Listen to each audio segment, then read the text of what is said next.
Hey, welcome to the Steve Davis Show. Special guest today is Travis Clark, business owner and also a current referee for high school and college. And congratulations on the college part. That was something I didn't realize you're doing. And you and I go back, a few years. I won't even date that. I mean, as young as you look, I don't want to date you at all. But sports has been something that has followed both of us, but you've had a great career in track. I mean, then go back, kind of give us a Reader's Digest of how you got to where you're at today. So. Yeah, it's pretty thin with me, but no. So blessed enough to go to La Cueva High School, and when I was there, that's where our paths kind of ran across each other. Absolutely, yeah. So, but track even started before that for me. I was dabbling a whole bunch of sports as a young kid. Played soccer, played football, basketball, baseball. But naturally, God kind of just blessed me with the ability to have some long legs and be able to run, and ran some club track and field for ATC back in the day. And then when I went to La Cueva, got the opportunity to run for the Hall of Famer Matt Henry. And that's really what just sparked my whole career and opened the doors for me to be a collegiate athlete and pay for my education, along with some good mentors that kept guiding me into the right place. But that's just really the pathway that opened who I am today and the health I have even today, staying in the gym and doing the things that I do. Well, you said Matt Henry. I mean, he was also more of a father figure to you. I mean, besides just a coach, and I think that you've been blessed with, many mentors or whatever with good coaches. Frank Castile, Tom Norbert, Roy Sanchez, Ortega. Mm-hmm. I mean, great people that are still, doing good things. But it's kind of neat to hear from your standpoint how they kind of.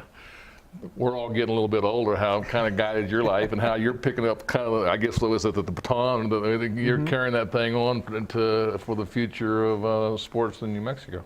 Yeah, I am highly blessed to have been with each one of those individuals, as you said. I mean, Matt Henry and just his true, where he was successful was just in love, right? He loved every athlete and he was passionate about it. And I got the opportunity not only to run for him in high school, but I ran for him in college. Right, so I got a lot of time, and with Coach Henry, as you said, he was a father figure. My parents ended up moving my sophomore year to Arizona, and I got approval to stay here, and I lived with Coach, right? And he was a father. He guided me with a lot of the principles and morals I have today, and I continue to live those along, and can't tell him thank you enough for those things. And then, first coaching job I came along with you and Tom Norbert at Sandia. Got that whole aspect of how to get into and get the taste and value of what coaching is. You and I have stayed close in that whole process in terms of, going to work for you out of that at Ultimate Team Sales, and then you encouraging me to stay and finish school and get my degree and then move on and get my master's degree. I got to teach and coach with Frank and learn how to really administer and run a program, and he's a genius at that process.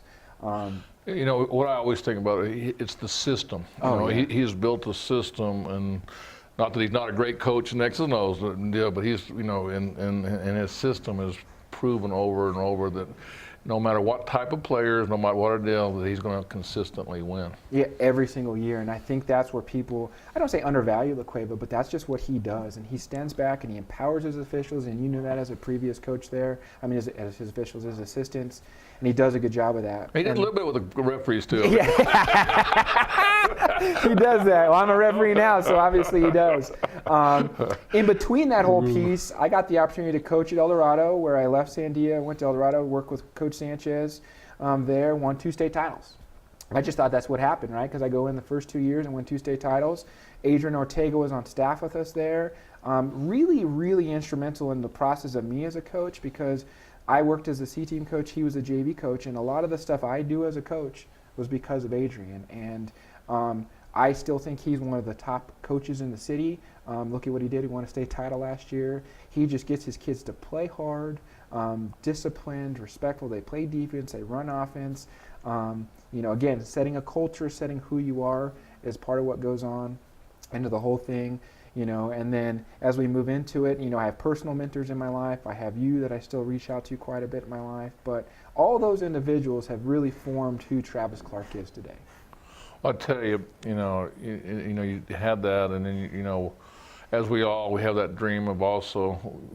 You and I are similar in the thing that business kind of was a treat to it. So you put kind of sports kind of behind and went into the business world and did it very successful at MBD now. I'm hoping and was very good in setting their marketing and things like that. But then.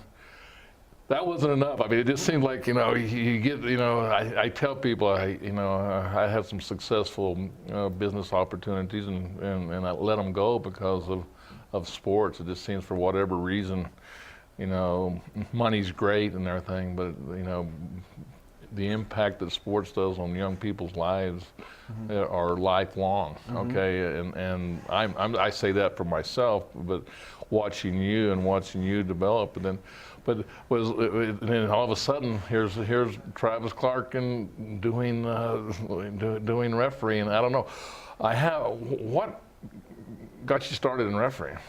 Well, I still had a passion for the game, right? And I wasn't coaching anymore. I have 2 beautiful young kids I need to spend some more time with. I forgot about the family. I mean, there's family in that. Because coaching does take a lot away from the people. Don't have any idea what. Unless you're a coach and what the wives and the whole family situation, it's a year-round, 24-hour, 24/7 job if you're going to be a head coach of any sport, not just basketball, any sport. And I think that's a big part of it. Officiating, not to say we don't spend a lot of time, because the good ones, they're watching film, they're breaking tapes down, they're talking to coaches, they're talking to each other. But it gave me a little more time to spend with the family, because when you coach, you're in the gym for, 4 or 5 hours, right? And you're away from the wife and the kids, and you're not able to grow and do the things you need to do. But that was a big piece, but it still kept me a part of the game, and I got to meet a whole new group of individuals that, as a coach, you look at them going, oh, these are the bad guys. And now you step in there, and some of these are the most passionate, caring people that really value the game and only want it to be ran correctly and be the best it can for those individuals on the playing court.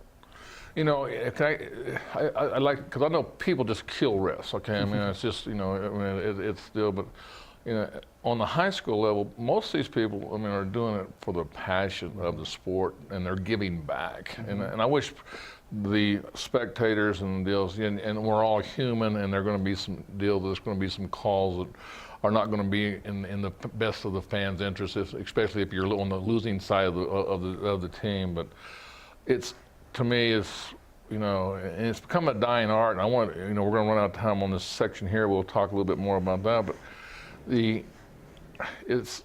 people just don't realize, what they're doing, and they should be actually thanking them, and instead of, to go away, sometimes to get brutalized, and that's one of the things that's actually detrimental to why people don't want to referee on the high school level. You go to college, it's more of a little bit, and you said it earlier when I was talking to you, was that, that they're being paid, and it's more serious, it's more thing, and they're getting compensated to make those right calls. Is that fair enough distinction? Yeah, absolutely. I mean, the officials at the high school level make pennies on the dollar, right, for what they're there and what they're trying to do. So I think, and they're still good. And don't take. I mean, I'm not saying the quality is not ill. They still do a great job. Absolutely, and it's just like a high school basketball coach or soccer coach or whatever it is. They spend all this time and really probably don't get compensated for what they're really doing. But their lesson is really not about the money. It's about the development of kids. Well, Travis, we're going to go to the Dream Style Top 10 Plays of the Week. Come back, talk more about Travis Clark and some new adventures he's coming up with. Travis Clark.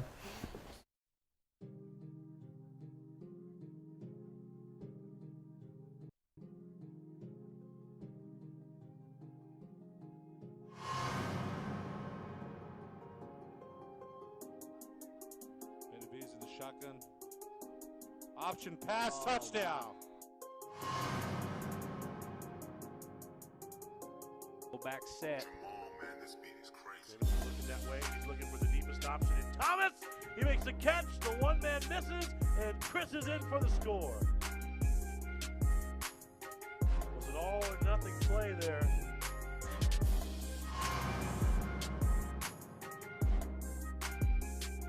Well, those of you watching on Comcast 26 here in Albuquerque, we hope you've enjoyed this one tonight as They're diving for the pylon as the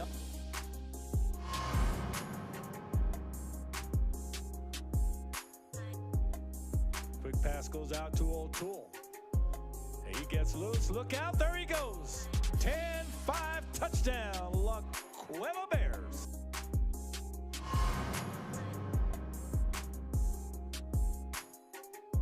And Powell's going to throw, and this time Blankenship makes up for it. He makes a nice move. Jack Blankenship down the sideline. Look out. He could take it all the way.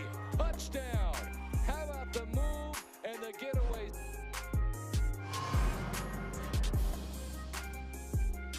It'd be 109, so you'd have that 1 second. That's why. I'm just telling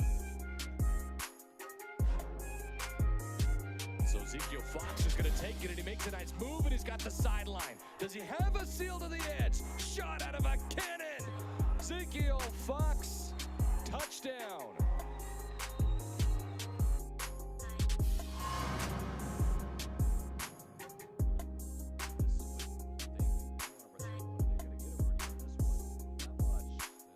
Tackle, and then a move on the outside, and look out. Blockers out in front.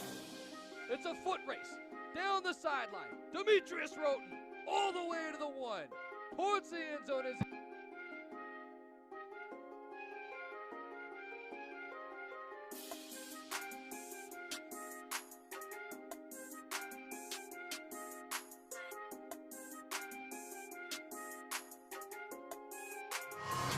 Man, this beat is crazy. that's Lowry. And they're going to run the jet sweep coming around right side, and positive yardage for O'Toole. Still on his feet at the 20. O'Toole cutting inside to the end zone. Touchdown. It's a 5'6", a $124, and he's out there against the 6'6" Watson. Here's Lewis again. Still loose. Nobody gonna stop him. There's a ton of room, and he breaks through it to the house. It's Lewis's second house call in the opening quarter.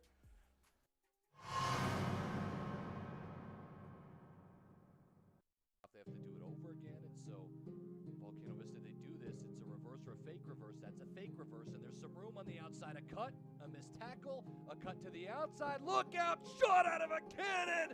How did he escape? All the way is Flores. Touchdown! Hey, that was shades of Jamal, man, this beat is crazy.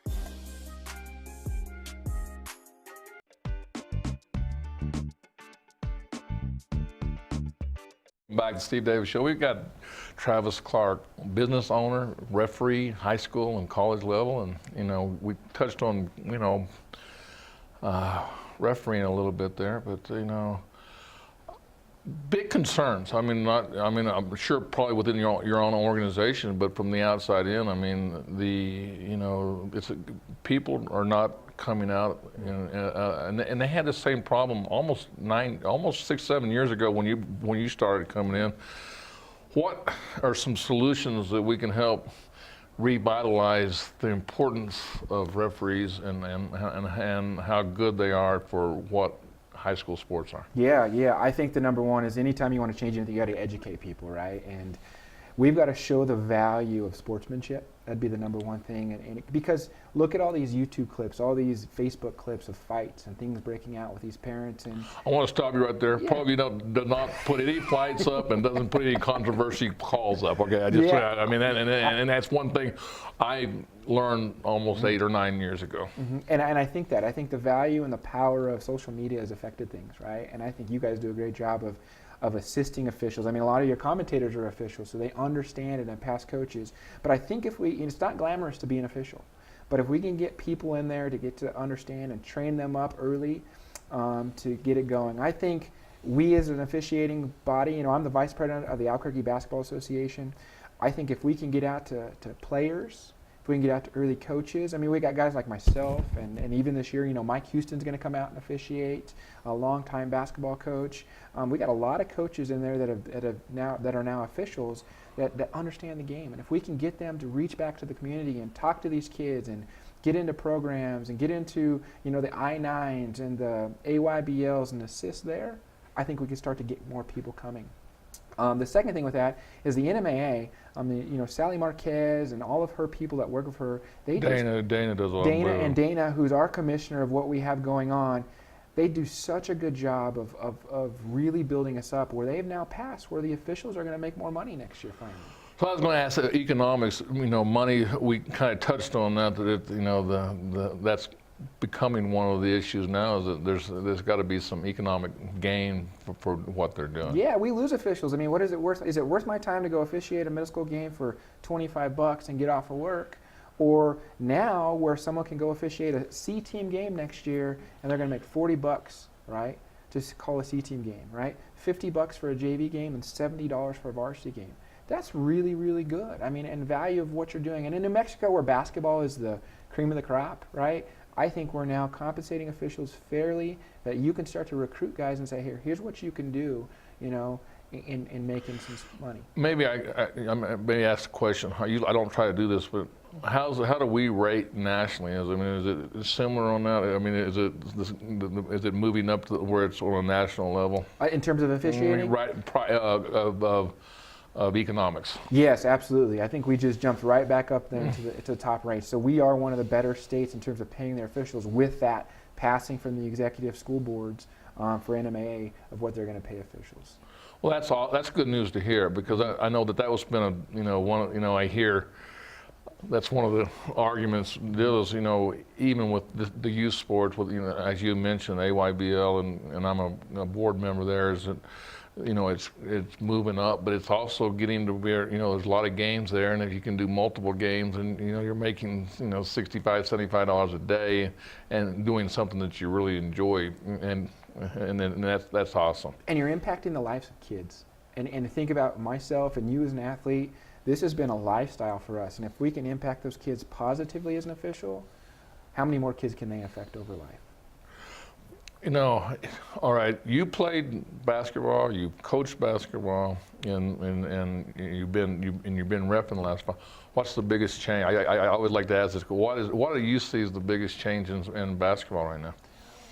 In terms of the game, how it's played? The game, and then also refereeing. Yeah. Because they've changed. There's some big changes from actually the last 6 years. Absolutely. I think the biggest change kind of goes together. It's that freedom of movement, right? Where teams have become much more, we're going to attack the basket, we're going to spread you out, we're going to do the dribble drive stuff. Started back with Kentucky when Calipari got there, and that just caught fire with all that AAU.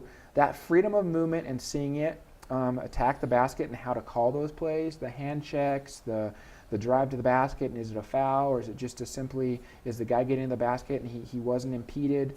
Those are big things I see. From the referee side of that, the biggest part that I had to change as a coach and as a player is truly just saying, let the play happen. Yes, let it happen, and it's not. I have no interest in this, right? You're stepping back from this and saying, what is the right call for the game? What do I see? What's taking place? How do we officiate this game, or what do you say? How do we manage this game so we have a great flow to it? Because you don't want to whistle every 2 seconds. Well, no, so you just made a great point. I know what happens, but is there a play or something that you're sitting there watching it, and you're like, did this happen? I mean, did I see? Because it's so fast. Okay, that's where I'm getting. Marty Sias, I got to coach the top, top 10 or top 20 players. I was coaching 10 of the top 20 players across the state. Oh yeah. And the speed. And to make a split decision. Mm-hmm. I haven't sat on the bench, for almost 15, 20 years, okay? Mm-hmm. And I'm like, how does anybody know what's going on? Because these athletes are from 1 to 5. If there's 10 players, they're all good players. Yeah, I think you hit on a really good point, Steve, because everybody says, in officiating, mm-hmm. positioning is important, right? And we have a group of 3 that gets a certain angle. Well, everybody in the stands kind of has a better angle, right? They're higher than us, and they can see everything. And the key piece of that is they're not moving, right? It's really easy when you can officiate and you don't move. Good point. When the game's going on and you're moving and you're trying to see players and they're screening and you're trying to figure out what offense they're running, the big part of that is that we're not football. We can't pick up the flag and wave it off, right? We got to call that and make that decision on the spot. That's what I value about my peers on the officiating side, of how good they are, because they make really good decisions versus reacting to a play. Well, we're going to go to a little break, and we'll come back and talk about your business endeavors. Get into the game with Garden Swords Team Sales. They have everything you need, from screen printing, embroidery, and digital printing services, high school letterman jackets, and all high school and club uniforms, and individual and team apparel with the most reliable brands like Speedline, Rollins, and Wilson. And don't forget to check out the latest F7 Shut helmet. It's all at Garden Swords Team Sales. Give them a call, 505-884-1234. Garden Swords Team Sales. The New Mexico High School Coaches Association, established in 1941, is an organization of New Mexico's best and most professional interscholastic coaches. Coaches across work daily to help our student athletes excel in the classroom, on the field of play, and in our communities. Students that participate in interscholastic activities attain higher grades, higher graduation rates, and higher wages. Responsible for the North-South All-Star Games, statewide Coaches Award Program, and providing multiple professional development opportunities for New Mexico's coaches. Be a great coach by coaching beyond the game.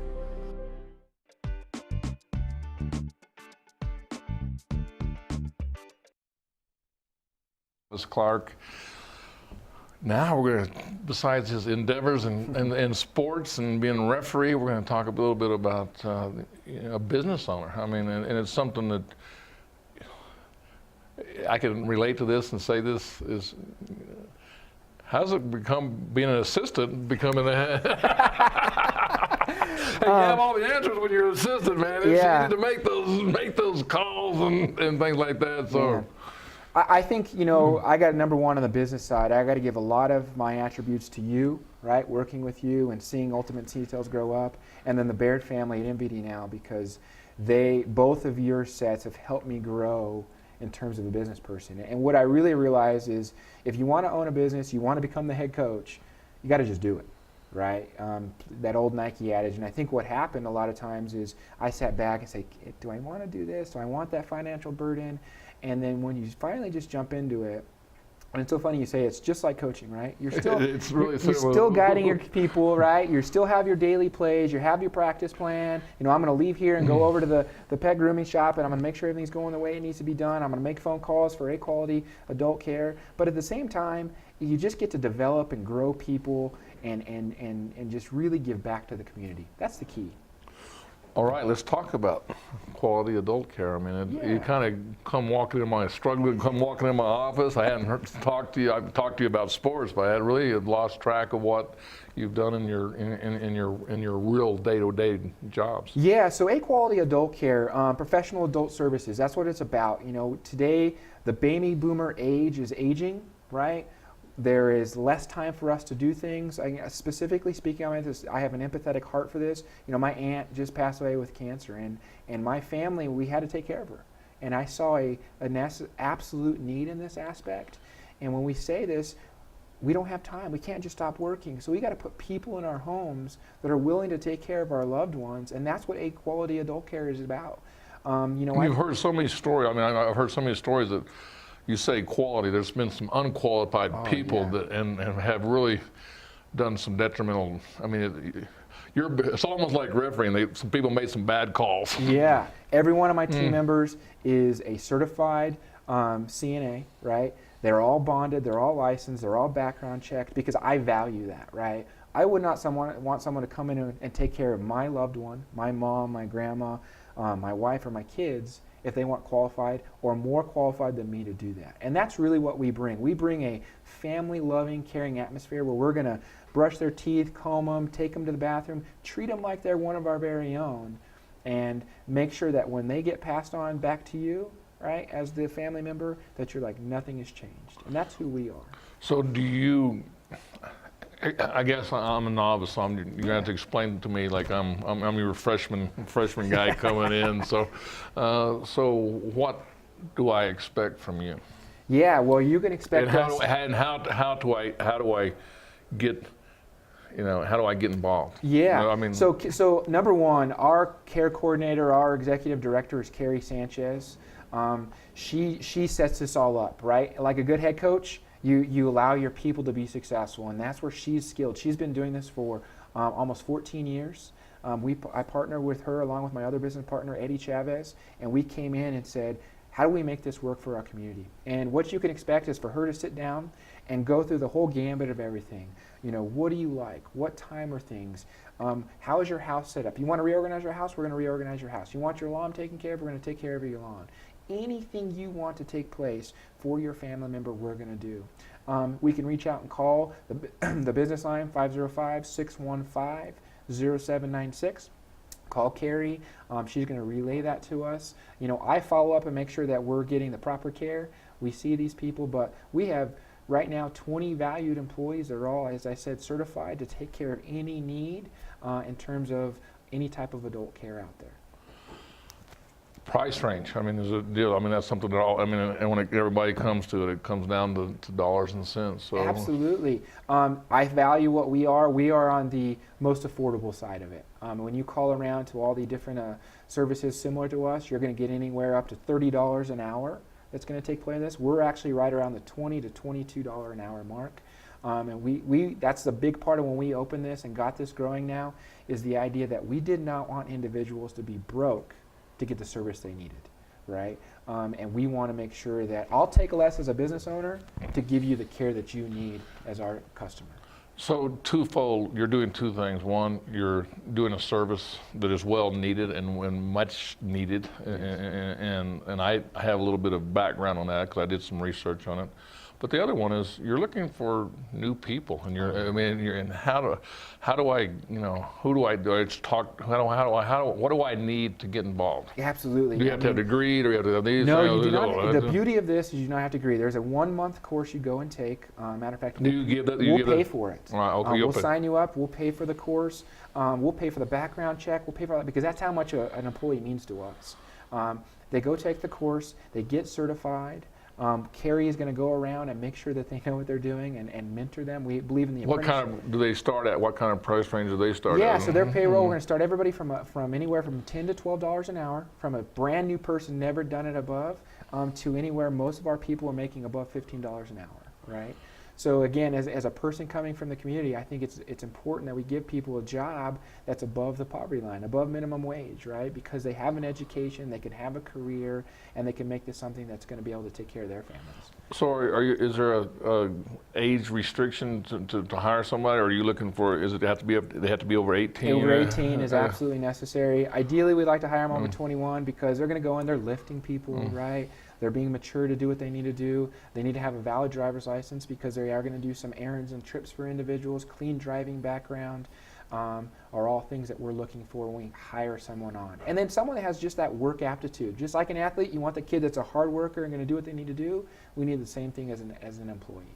So quickly, give me your phone number. How do people get involved with you, and also your assistant? Absolutely. So first thing, website, right? Everything online. aqualityadultcare.com. They can log in there, see what's going on, and research us. They can call us at 505-615-0796, and we'll take care of anything they need to do, whether they want to be hired or they want to be someone that's going to be an individual that needs a care for their loved one. Well, Travis, thanks for coming on the Steve Davis Show, and good luck with your new business. Appreciate it, Steve.